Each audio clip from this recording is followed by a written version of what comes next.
Avui farem pollastre amb ceba, una recepta casolana com n'hi ha poques. Necessitem pollastre, ceba, suc de llimona, vi ranci, sal, oli, pebre i herbes al gust. Salpebrem abundantment el pollastre i el reguem amb el suc de llimona. Ho deixem una bona estona a la nevera.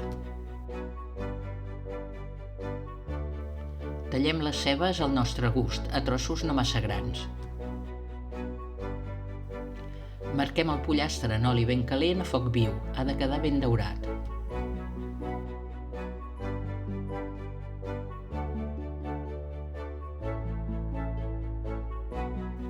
Afegim la ceba tallada, les herbes i el vi ranci. Ho fem coure a foc viu, remenant de tant en tant uns 10 minuts. Passat aquest temps, tapem i ho fem coure a foc mitjà, tombant el pollastre de tant en tant, aproximadament una hora. Afegim el fatget a mitja cocció. Al final de la cocció hi podem afegir uns pinyonets torrats. És més bo si el deixem reposar i millor fer-lo el dia anterior. El suquet queda boníssim, per sucar i pa. I si ens queda una mica d'oli de rostit, el podem aprofitar per fer un sofregit de tomàquet per uns macarrons. Espero que us hagi agradat aquesta recepta tan senzilla i que la compartiu. Fins aviat!